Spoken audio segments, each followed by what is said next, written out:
आज घटस्थापना माझ्या घरी. शैलपुत्री माता आली पांढरा शालू नेसुनी. पांढरा रंग आभाळी चंद्र जसे आरशात पडले बिंब.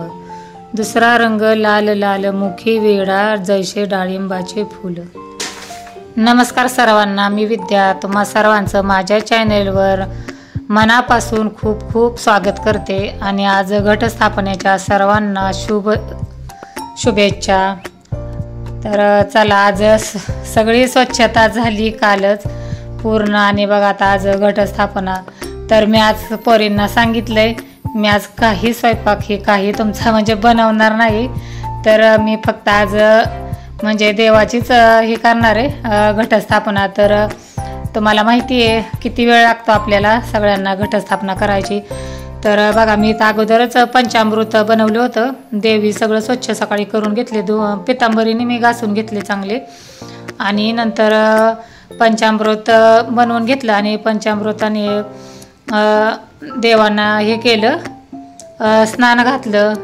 तर आता हे नवीन अस्तर असतं, म्हणजे आता हे सगळ्यांकडेच असते, तुम्हाला माहीतच असणार आहे. तर हे आता अस्तर नवीन आणलेलं आपण आता घटात नाही का नवीन आणतो सगळं.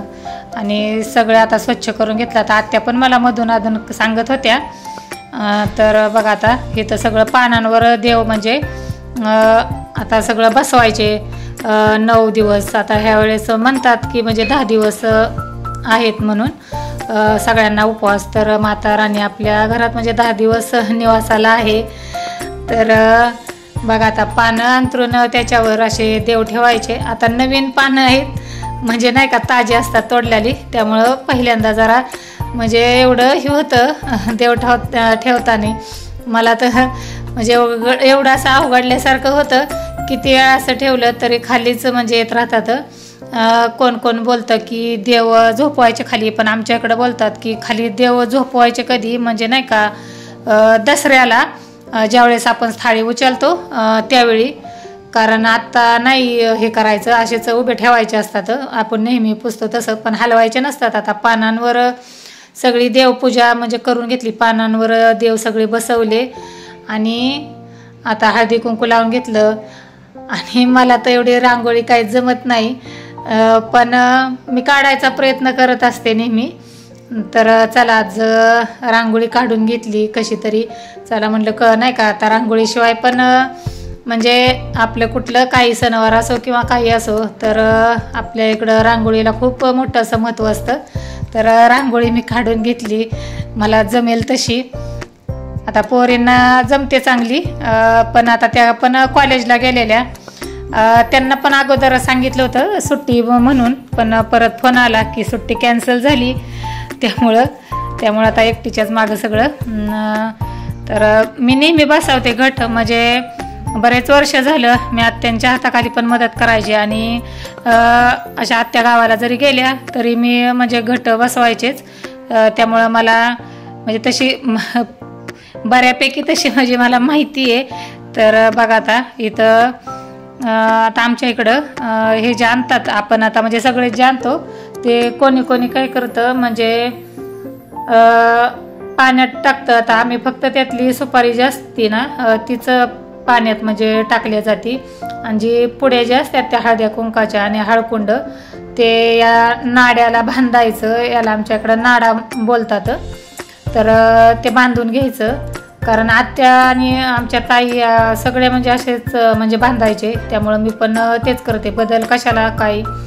तर बघा, आता हे सगळं मी असं बांधून घेतलं, त्या हळदी कुंकवाची पुडी आणि हळकुंड. आणि नंतर मग ते त्या घटाला असं बांधून घ्यायचं. आता हे तर माझी तयारी झाली. मी सुपारी ही त्याच्यात ठेवली. आणि आता वावरी बघा, मी ऊन पडलं होतं. मी दरवर्षी म्हणजे एवढी नेहमी मी काळजी घेते वावरीची, म्हणजे पूर्ण वावरी अशी वाळलेली असते. तर बघा, आता एवढा पाऊस होता त्यातनं सुद्धा मी एवढी वावरी छान वाळवली.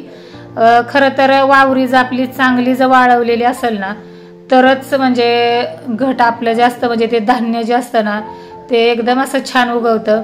तर आता हे आपल्याला जे आपण पुढे जे आणतो विकत त्याच्यात आपल्याला मिळालेलं असतं सगळं धान्य.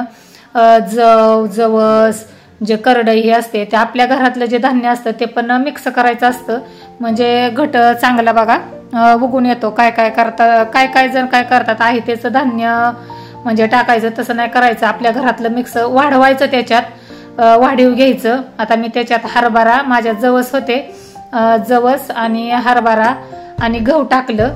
तर बघा आता पूर्ण सगळं असं मिक्स केलं. आता घट जर आपल्याला म्हणजे 1 नंबर जर उगवायचा जर असेल तर पूर्ण असं मिक्स करून घ्यायचं. थोडंसं असं पाणी पूर्ण असं शिंपडून घ्यायचं आपल्याला. परत म्हणजे वावरी जी आहे ती अजिबात हलवायची नाही, नाहीतर काय होईल तुमचं मग एका जागी असं नाही का, असं एका जागी असं गाठी झाल्यासारखं होईल आणि मग तुमचा जो धान्य आहे ते व्यवस्थित उगवणार नाही. आता मी वावरी म्हणजे चांगली ओलसर केली अशी, आणि थोडंसं घटात अगोदर जास्त पण नाही, कारण ओली केल्यामुळे थोडंसंच पाणी घातलं, एक अर्धा घट म्हणजे ओतला असेल. नंतर पानं ठेवली बघा. आमच्याकडे विड्याची अशी पानं ठेवतात घट बसवताना, तुमच्या इकडं पण असंच असेल, कारण बहुतेक जणांचं मी बऱ्याच जणांचं बघितलं असंच असतं. तर बघा आता, आणि नंतर विड्याची पानं ठेवून वरती नारळ ठेवून दिला. आणि पहिली माळ आता ही पानांची असते, तर पानांची माळ पहिली म्हणजे देवीला घालून घेतली. आणि नंतर आता ही सगळं जे असतं, जे आपलं धान्य ते छान जर उगवायचं म्हणलं तर आपल्याला थोडंसंच फक्त पाणी ओतायचं दुसऱ्या दिवशी. आणि जरी ओतलं तरी थोडं थोडं ओतत राहायचं, कारण जास्त जर तुम्ही जर पाणी ओतलं तर काय होणार, ते जास्त असं म्हणजे हे होऊन जाईल, पाणी होईल जास्त आणि तुमचं धान्य मग आतल्यातच कुजून जाईल. तर ओतायचं पाणी, रोज देवीला पाणी द्यायचं, पण थोडं प्रमाणात द्या, जास्त काही द्यायचं नाही. तर आता घरची गिरणी आहे, मी दरवर्षी काय करते, आपले जे दशमीचं जे पीठ असते ते मी घरीच बनवत असते बघा. तर बाहेरचे पण पिठं येतात बरीच, तर मी कुणाचंच पैसे घेत नाही. किती वर्ष झालं मी सगळ्यांना म्हणजे तसंच दळून देते फुकट.